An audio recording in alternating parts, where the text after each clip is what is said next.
Olá, sou o Dr. Rochester Barbosa. Estamos mais uma vez aqui com o programa Justiça em Debate. Hoje recebemos o Dr. Eliezer, especialista em Direito de Saúde e Direito Previdenciário. Tudo bem, doutor? Bem, doutor.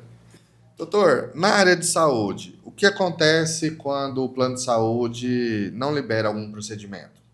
Bom, o primeiro passo quando a pessoa faz um pedido junto ao plano de saúde, seja para um exame, algum tratamento, cirurgia, até medicamento, o primeiro passo é fazer uma reclamação na ANS, que é a Agência Nacional de Saúde, que regulamenta os planos de saúde, e caso não seja resolvido, ingressar com ação judicial.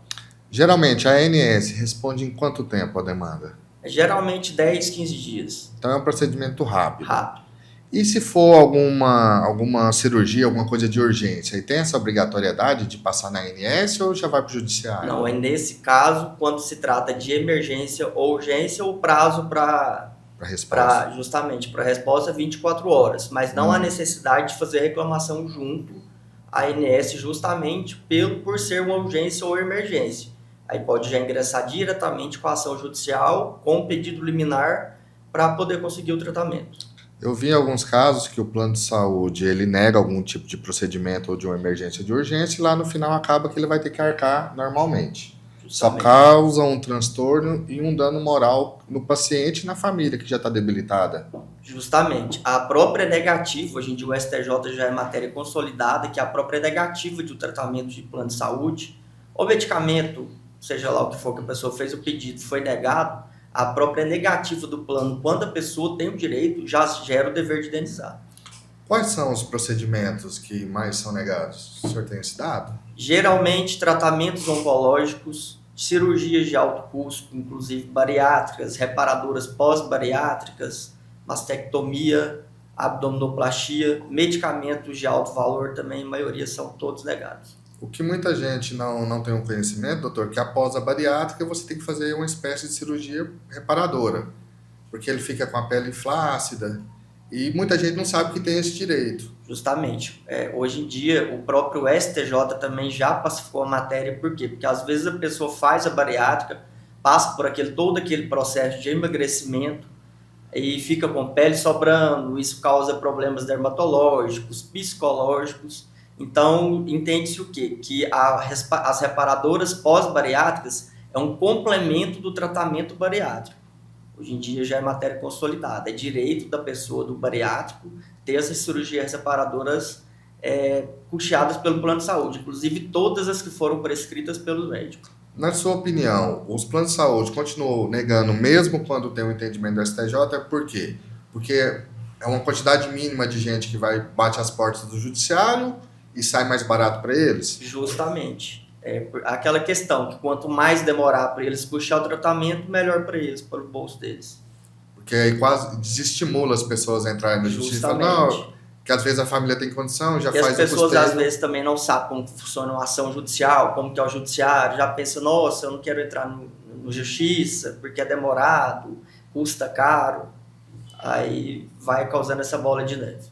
E o que gera um transtorno, às vezes pode até ser irreparável, né? Justamente, dependendo da demora. Dependendo da cirurgia, por exemplo, a cirurgia cardiológica não tem como esperar, né? Não tem como aguardar uma decisão final do processo.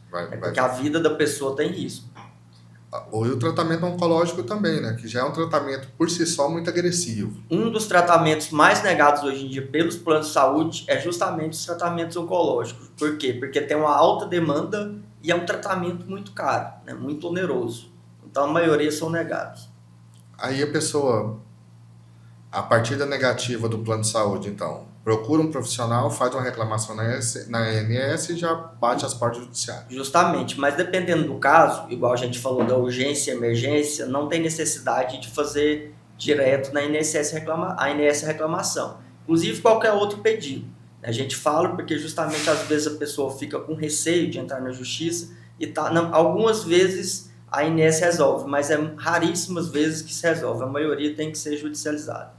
Doutor, além da parte de saúde, o senhor também milita na parte previdenciária. Justamente. Quais são os benefícios mais solicitados? O que acontece? A área da saúde, hoje em dia, ela é muito ligada também à área previdenciária. Por quê? Porque existem muitos benefícios por incapacidade, Muitos problemas de saúde hoje geram o direito a benefício previdenciário, por exemplo, como autistas, o BPC, pessoas com algum tipo de deficiência, também BPC, ou algum problema, alguma doença que acarreta, né, a pessoa de trabalhar ali, de exercer alguma atividade laborativa, também gera benefício por incapacidade. O TDAH também hoje dá direito. Dá sim, TDAH, depressão, depende o quadro, né, dependendo do CID que ela está enquadrada, dá sim. Aí busca um profissional, emite um laudo. Justamente, tem que ter um laudo descritivo, bem descritivo mesmo, não é só colocar lá o CID ou só colocar, tem que ter falando o que a doença causa, como que é os efeitos da doença na pessoa, bem descritivo justamente para demonstrar o direito. No caso que a gente estava falando da oncologia mesmo, quando a pessoa tem um câncer, ela inclusive não paga mais imposto de renda. E quase ninguém sabe disso. Hoje em dia, na verdade, tem uma série de uma lista descritiva de várias doenças. Acho que quase umas 20 hoje em dia. Câncer, HIV, esclerose, dentre várias outras, que eu não vou lembrar todas aqui agora, que dá o direito à isenção do imposto de renda. Isenção de imposto de renda, compra carro com desconto E do de ICMS, quase 30%. justamente. O IPVA, salvo engano, também é mais barato. IPVA para deficientes e autistas, que hoje em dia também, para fins jurídicos, o autista é considerado pessoa com deficiência, ele dá direito à isenção do imposto de renda, do IPVA. Então ele não paga o IPVA e compra o veículo mais barato. Justamente. Sendo que a única obrigatoriedade, salvo engano, é ficar 2 anos com o veículo. Justamente. E alguns casos, por exemplo, não só para veículo novo. Às vezes a pessoa tem o veículo, foi diagnosticada agora recentemente. Hoje em dia tem muitos diagnósticos depois de a pessoa adulta. Né? Hoje em dia. O que acontece? É possível, inclusive, requerer a isenção e a restituição dos últimos anos. Até os últimos 5 anos, que é o prazo prescricional. No caso, a isenção do IPVA. Do IPVA, é possível restituição dos valores que foram pagos. E a população continua sem saber dos direitos. Justamente. Por quê? Porque o autismo é uma condição genética, né? Você não adquire o autismo com o passar dos anos da vida. Então, considera que você tem um direito desde quando você nasceu. Sabe que até um prazo prescricional quinquenal de 5 anos, então é possível reaver o valor de até 5 anos que foram pagos e ficar isento, né, claro, enquanto o veículo estiver no nome da pessoa. Isso vale para a pessoa que tem o autismo, em caso de menores, para os pais ou responsáveis legais. Porque às vezes, dependendo da deficiência, a pessoa mesma ela não vai poder dirigir. Justamente, aí dependendo do grau, o nível, né, isso. que o autismo é classificado por níveis. E a deficiência também, não só o autismo, às vezes Justamente. vai requerer uma adaptação do veículo, Não ou dá às vezes condição. não vai ter condição nenhuma de dirigir, vai ser outra pessoa. Isso Também não impede de ter o benefício. Não impede, pode ser terceiro. No caso do autismo, doutor, especificamente, os requerimentos administrativos que são obrigatórios ser feitos têm sido negado ou o INSS já defere? Alguns casos sim, justamente porque é aquela coisa do laudo médico, né? Tem que ter um laudo médico bem descritivo, um relatório, na verdade, do que causa, do nível do autismo da pessoa, se ela está impossibilitada realmente de exercer alguma atividade, que é o que vai gerar o dever, né, do direito do benefício. E sendo negado o benefício, busca as vias judiciais. Vias judiciais. Hoje em dia, raramente, salvo exceção, todos são concedidos. Então, é um ramo bom. Muito bom, próspero. E desde que a população entenda seus direitos, porque tem um estigma, né? Não, meu filho não é doente, meu filho não tem isso, meu filho não tem aquilo. Até porque o autismo tem várias faces. Alguns não falam, alguns são hiperativos. Justamente, é aí onde que eu falei das classificações, né, que são níveis. Porque, na verdade, o autismo não é entendido como uma doença, mas para fins jurídicos, inclusive para garantir os direitos, que foi enquadrado como deficiência. Para fins jurídicos, na lei, ele é uma deficiência. Inclusive, eles têm direito a acompanhamento em escola por profissional. Por profissional, tudo certinho, terapias. Hoje em dia também o que acontece muito em terapias de autismo é o que acontece. O médico vai lá e prescreve tantas horas por semana, por dia. Aí os planos vai lá e limita. Não, só vou conceder isso. Isso é o que mais acontece. Por quê? Porque terapia é uma coisa cara, um tratamento muito caro. E os planos vêm negando, diminuindo, de acordo com o que eles vê lá e acham que é o necessário, né? Só que, na verdade, o relatório médico, a prescrição médica, ela é soberana. O que eles tentam, na verdade, é diminuir custos. Justamente, fica menos oneroso.